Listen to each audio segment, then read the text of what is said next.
Hi, I'm James Naylor Green, Professor Emeritus of Brazilian History and Culture at Brown University and the National Co-Coordinator of the U.S. Network for Democracy in Brazil. This program is supported by the Washington, Brazil office. This is Brazil Unfiltered. Today we're going to talk about BRICS that involve the countries of Brazil, Russia, India, China, and South Africa, and more recently a set of new countries, Egypt, Ethiopia, India, Indonesia, Iran, and the United Arab Emirates, that have joined this international association. And to talk about this topic, our guest today is Eduardo Gomes. Eduardo Gomes is a professor of political science at the Fluminense Federal University in Niterói, Rio de Janeiro, Brazil. He holds a PhD in political science from the University of Chicago with a dissertation on a failed project of turning Brazil into an exporter of manufactured products before the neoliberal reforms. He has conducted research on business politics, small business, corporate social responsibility, and comparative political economy of development. Currently, he is working on state capacities of emerging countries, focusing on advising councils and new arenas of public-private negotiations of the BRICS, as well as on tripartisan agreements in Latin America. Eduardo, welcome to Brazil Unfiltered. Thank you. Thanks very much, Jim. I'm ready. Let's go then. So let's start with giving our listeners a bit of background about what BRICS was, how it came together. Okay, that's fine. The five founding countries were developed in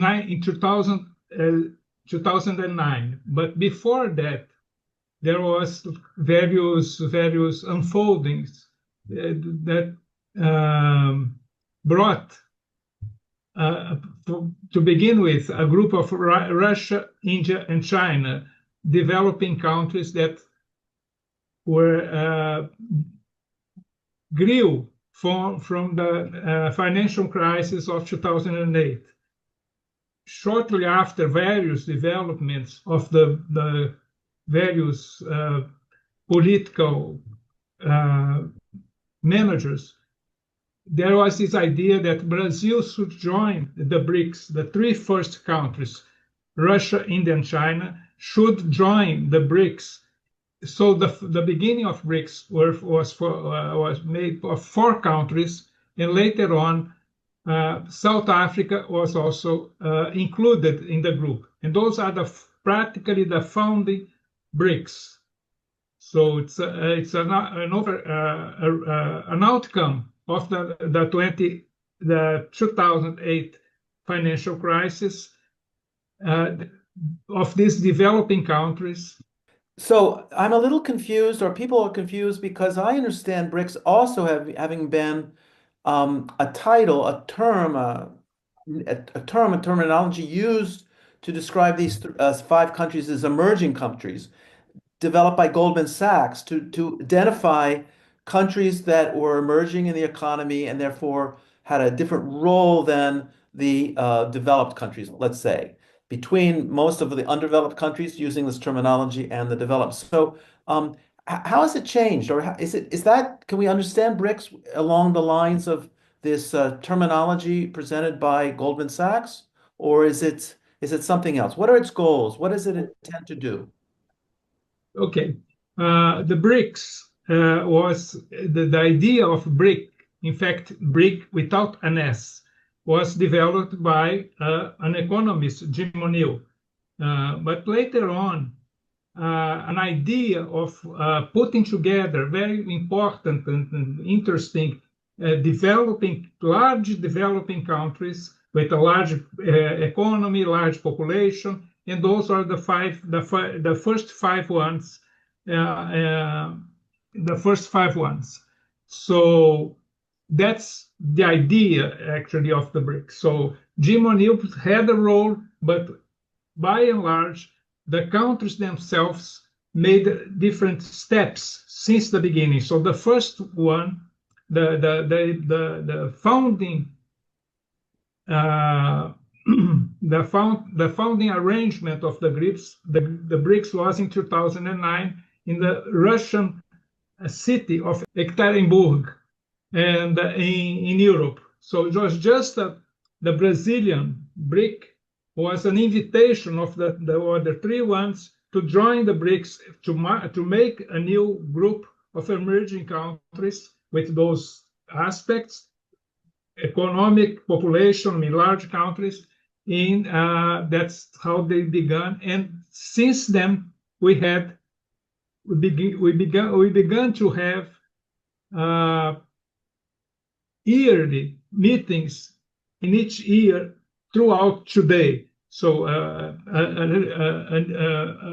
meeting was held since 2009 each year. So Trump recently threatened heavy tariffs on the BRIC countries. What has been the U.S. behavior towards this bloc before and now with Trump? Okay, so very in February, Trump not only said that they would like to throw tariffs of 100% for the BRICS countries, merchandise on all the BRICS countries, and also he concluded in February 13th that BRICS were dead. That's clearly his sentence. BRICS is dead, was dead. But it was not the case. BRICS it's established its yearly meetings on the BRICS. They provided the meeting which will take place next July on the 6th and 7th here in Rio de Janeiro. So BRICS was not that at all, like Trump thought the BRICS could obey his idea that they were dead. But why is Trump so threatened by BRICS? Why is he making these claims that it's a dangerous institution that he needs to stop? I think, as I understand it, it was around the possibility of the BRICS offering an alternative currency to the dollar, which is the international exchange currency, basically. Do you know why, or do you understand why Trump is so threatened by BRICS? That's a very clear case. I mean, he was also threatened by the what we call de-dollarization of the business of the BRICS with themselves, with other countries, and so on and so forth. So he was really threatened, and there has been now new waves of trade of the BRICS, de-dollarization of trade in part, and he had to realize that was something that he would live with this new trend of the trade wars worldwide. So is it a concern that there will be a new trade bloc that will basically trade among the same countries without involving the United States, which is what is threatening Trump? Well, so far those countries have some may have some trade with the U.S., but and these are those countries, these trades, is not dollar based on the dollar, but there is this trend in various countries in various directions now relying on the dollar. I mean, relying on this dollarization. So, what is the relationship between Brazil and China in this new situation with Trump? Trump is putting up tariffs, and it seems as if Brazil is looking more to sell more of their soy and their other agricultural goods to China, as opposed to selling them to the United States or to China is receiving more goods from Brazil than potentially from the United States. What's going on there between the two countries? Okay. The easy way of understanding this was just looking at the last visit of the Brazilian president Lula to China. I mean, he went to China a couple of weeks ago to China after he had been to Russia, but immediately after he spent a few days in China, and it was very, very, very successful meeting with 100 or something entrepreneurs, Brazilian entrepreneurs visiting China. So new avenues were open, and also especially some manufacturing industry, 2 new auto industries will be established in Brazil. Brazil is also has already received a manufacturing industry of electric cars. It's the very first time in Brazil we have electric cars. So it has been a very successful meeting with China. And actually, Lula understood the relation of Brazil with China as a relationship which should not be broken at any cost from this time on. So that's a very important step that China and Brazil arranged. So what are China's main economic interests in Brazil? Okay. Actually, it was very recent that China invested, proclaimed, arranged the idea of having heavy investment in Brazil. This came out of Brazil had some types of Chinese investments, especially in the area of energy, but today it spread out many fields of industry. As I told you, car industry and other ones. But basically, Brazil has not joined the silk industry. I don't know why. I think no one knows. But after this visit, China and Brazil built various agreements in the infrastructure, and it was one of them is very important because it's a railroad from the east to the west in Brazil, reaching the Peruvian harbor recently established in Peru. So it will be 5,000 kilometers and so on and so forth from the east side of Brazil to the west side of Latin America. But it's a very important. Brazil has not many railroads, but this will be very important in the country, and will also unfolds in many areas of the country. So this is very important.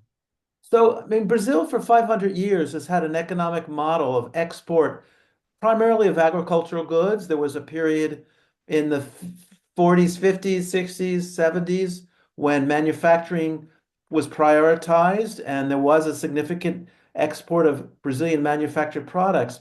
But it seems like what you're describing is Brazil returning to the model of depending on agricultural and livestock exports to be the backbone of the economy. Does this not merely reinforce the subservient role that Brazil has with the rest of the world's economy? Yeah, I think you're talking about agribusiness in Brazil. Right. I mean, recent agribusiness, and even it's a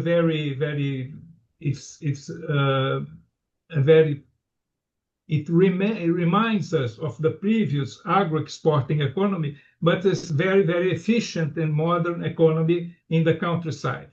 So Brazil is really almost turning back to the agriculture, but it's not the same old export agriculture in sector. So Brazil is a major exporter of soybeans, also meat and other with very modern agribusiness. So, but we are looking for also reenactment the manufacturing industry in the country as well. The United States has traditionally been very close to Brazil in terms of trade and economic agreements over the years. The increased trade with China is building that connection between the two countries. What do you think is going to be the impact on Brazil's relations with the United States? Will they lose the closeness that they had, or will there be a continuation of the relations between the two countries? I think it will diminish the importance of the US for the Brazilian economy. I think Brazil, after these two visits, China and Russia, in fact, Russia and China, Brazil expanded very much or enlarged very much its economy and attracting many businessmen from both countries, China and Brazil, and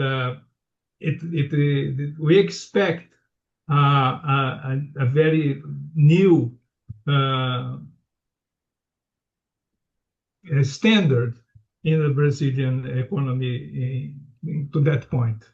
So you're predicting that the economic relations will be stronger with Russia and China and the other countries and much less connected to the United States over the next period. So what about the visit of Lula to Russia? The visit to Russia from Lula was basically an encounter of trying to renew a very small trade, which is very, very small. It's like $12 million, whereas to China is about 19 billion. So just China. It's a much less amount of money that's being traded with Russia. So the question I really have about BRICS is that is it an economic agreement or is it a political agreement? Is it designed to just improve the trade between countries, or is there another larger goal in mind with BRICS? It's both. Not only these ones, but other ones as well. Culture is also an important aspect of the BRICS, of the identity of the BRICS countries, and other issues as well. So it's political, it's economic, it's social, healthcare, those parts of common interest of the BRICS countries in various aspects. I mean, neither only political or economic, but many other ones. These and other ones. So Brazil went through a dictatorship from 1964 to 1985. It's been 40 years or more since the end of the dictatorship, and the country is still, I think, strengthening its democracy. What will be the effects on Brazilian democracy, the close alignment that Brazil is making with China, with Russia, which are not democratic countries, or even places like India, which have an authoritarian leadership, and not to speak of the new countries that are coming to join the BRICS. How do we understand Brazil's commitment to democracy and its desire to build alliances with countries which are not at all democratic? Yes, there has been criticism of Brazil's relationships with the various of these countries, BRICS countries. But I think the only price is to insist in democracy in Brazil, regardless of the other countries. So, for instance, today Brazil and India are negotiating defense industries, airplanes. There's and other ones with India. So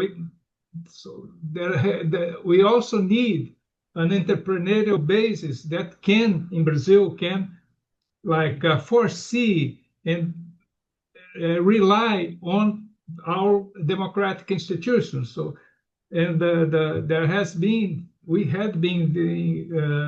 have had businessmen involved with democracy, and now businessmen are just economic elites. They don't care about how democracy is sustaining itself or not.